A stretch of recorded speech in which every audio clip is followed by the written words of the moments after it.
Tanggal yung alikabok, nalinis yung filter ng aircon namin. Tapos natanggal din yung mga alikabok sa mga butas-butas niya. Oh. Solid, grabe itong Xiaomi Vacuum Cleaner P30 natin. Ano? Grabe. Ayun. Nalinis yung aircon. No? Solid. Tingnan mo. Oh, diba? Wala ka na makikita ng alikabok.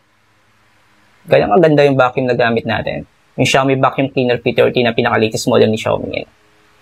Hi mga diskarte! Ito na yata ang pinakamagandang vacuum cleaner na nabili ko sa online. Itong Xiaomi Vacuum Cleaner P30. So, available po ito sa online. Kung gusto niyo po malaman ng presyo, kung magkano ko siya nabili, so visit na lang kayo sa comment section. At ang ganda nito mga diskarte, di battery na siya, kaya rechargeable na yan at tumatagal po yung battery life niya ng up to 40 minutes. Kaya naman, kung gusto nyo mapabilis ang inyong paglilinis ng inyong pamamahay para matanggal ang mga alikabok sa mga ceiling area natin o sa mga flooring area natin, syempre sa mga appliances natin o kaya sa mga PC natin, so mag-avail na kayo ng Xiaomi Vacuum Cleaner P30.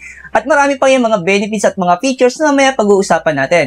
So syempre, ipapakita ko rin sa inyo yung unboxing na ginawa natin para magkaroon kayo ng idea kung ano ba yung mga inclusion pag bumili kayo ng Xiaomi Vacuum Cleaner P30. So tara, check natin.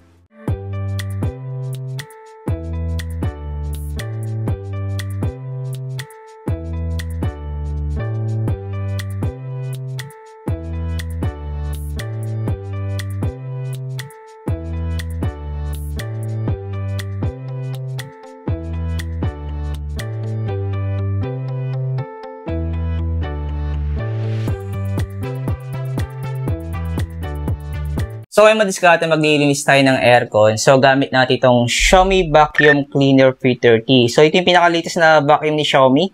Yan, kakalabas lang daw nito, itong product na to. So, lilinisin natin yung aircon namin. So, medyo matagal ko itong di nalinis. Pansin nyo, madumi na siya. So, puro alikabok na yan. So, tara, check natin kung maganda bang gamitin itong Xiaomi Vacuum Cleaner P30. Yung pinaka-latest model ni Xiaomi. Tara, check natin. Babaklasin muna natin yung pinaka-filter ng ating aircon. So, yung kapal na ng alikabok ko. Grabe. Napabayaan ko ng aircon namin. Sobrang busy kasi sa dami nating ginagawa. Ayun. Grabe yung kapal. So, iba-vacuum natin yan. Tapos, syempre, yung pinaka-loob. Ayun. Higupin natin ng vacuum gamit yung Xiaomi Vacuum Cleaner P30 natin. So, tara. Check natin.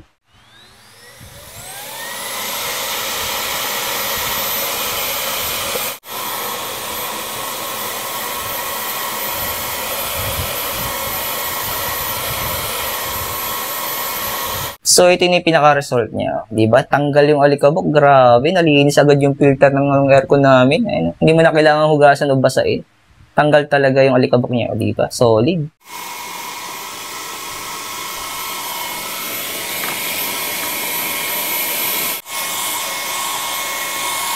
Tanggal yung alikabok. Nalinis yung filter ng aircon namin. Tapos, natanggal din yung mga alikabok sa mga butas-butas niya. Oh.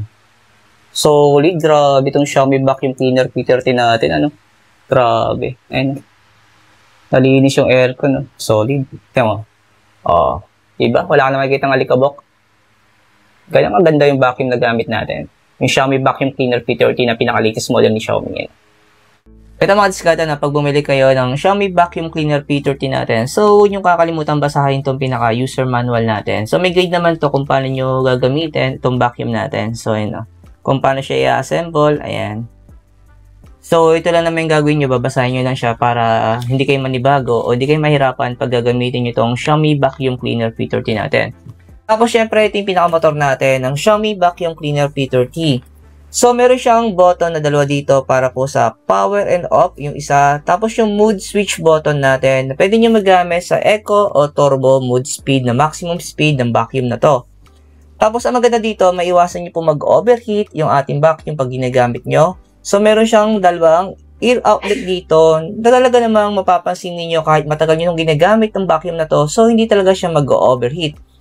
Tapos, meron siya ditong charging port na Type-C dahil nga po di battery to. So, ang pinaka-battery life po nito ay tumatagal na up to 40 minutes. Pero, depende po sa paggamit ninyo.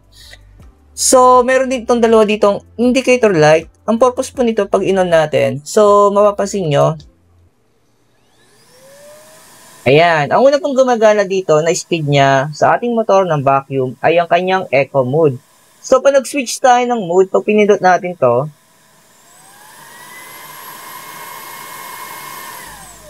so napansin nyo mas malakas yung makina niya kasi naka-turbo mode maximum speed siya. So, matatanggal kahit yung mga basang alikabok sa mga flooring, kahit yung mga buhok na nakadikit sa sahig, talaga namang madadala. Paggamit natin itong Xiaomi Vacuum Cleaner P30. Tapos, kung lilinisin nyo po yung pinaka-filter ng vacuum ito, sobrang bilis naman niyang kalagin. So, push lang nyo yung pinaka-button niya, tapos ikot nyo ng ganyan. So, automatic po makakalag na yan. So, pwede nyo lang linisin yung pinaka-filter niya. So, paalala ko lang, wag nyo pong babasain yung pinaka-motor nito kasi po, hindi naman po siya water resistant. Ayan, so ingatan nyo pong mabasa yung pinaka-motor. So, tatanggalin nyo na po yung filter dyan. Ito yung mga accessories na kasama niya, itong brush bar, na magagamit natin to sa mga flooring o sa mga ceiling area pag naglilinis po tayo ng mga alikabok. So, pwede siyang i-assemble ng ganito kaikli lang. Ayan, katulad ng hawak natin. So, pakita ko lang paano ba. Ayan. So, pwedeng ganyan lang siya. Tapos, pagkakalagin nyo, pipindutin nyo na itong button, automatic mag-unlock na yan. Kasi pag pinasok natin siya, automatic nag-lock na yan. No? Hindi na matatanggal yan. So, pag i-release natin, ayan, ganyan na siya. Tapos, syempre, pag gagamit pa kayo sa ceiling area ng ating vacuum o sa mga flooring area para hindi pa kayo makuba at hindi kayo mahirapan. So, meron pa siyang tinatawag na extension rod kasama sa kanyang box. Ayan. So, madali naman siyang i-assemble. Pag duduktungin nyo lang yan, automatic naman, sabi ko nga, mag-lock na yan pag ginamit natin. Tulad nito. Ayan. So, kung paano natin kakabit, same din naman. Papasok nyo lang dito yan. Automatic, maglalak na yan. Ayan. So, pag i-unlock nyo, pipindutin nyo lang to. Ayan. So, kabit natin tong kanyang brush bar. Ayan. So, napansin ko sa brush bar na to, so, flexible siya, no? Ayan, no? Ayan. Tapos, may gulong siya sa ilalim. Kaya naman, talagang smooth siyang gamitin pag naglilinis po kayo ng mga flooring area. Tapos, pagkakalagay natin, pipindutin lang natin to para mag-unlock. Ayan. Same dito. Ayan. Tapos yung pinaka-last accessories na kasama niya, itong pre-vise brush na 2-in-1. So, kaya siya tinawag na 2-in-1 kasi pwede po siyang without brush o with brush. Ito. Ayan. So, tinaray ko sa aircon namin. So, talagang nalinis talaga yung aircon namin. Natanggal talaga yung mga alikabok na yan. Kaya, masasabi kong sulit tong vacuum na to. Ano? Napaka-solid nito. So, ang dami niyang purpose, yung mga accessories pala niya. Talagang malilinis yung pamamahay ninyo at matatanggal talaga po yung mga alikabok niya. Paggamit itong Xiaomi Vacuum Cleaner P30. So, dagdag ko lang mga diskarte. Pinaka nagustuhan ko talaga dito sa vacuum na to, itong Xiaomi Vacuum Cleaner ay kanyang switch mode. So, kalimitan kasi sa mga vacuum na nakasanayan namin, ang binili namin ng asawa ko, so, isa lang kasi yung kanyang mode.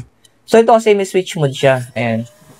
So, pag nag-on ka, automatic ang uma-under dyan yung kanyang eco mode. Ayan. So, kung gamitin natin yung pinaka-maximum speed niya, yung kanyang turbo mode, so, switch lang natin siya.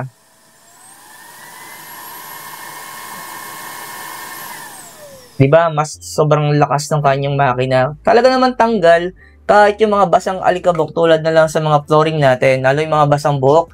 So, talaga nahihigop ng vacuum na to. Kaya naman masasabi kong sulit siyang panlinis ng mga bahay natin na talagang gusto nating matanggal kahit yung mga pinong alikabok at mga basang alikabok ay madadala ng ating Xiaomi Vacuum Cleaner.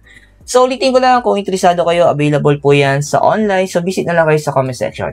So, ay madiskarte, maraming salamat sa inyong panonood at God bless po sa ating lahat. Thank you!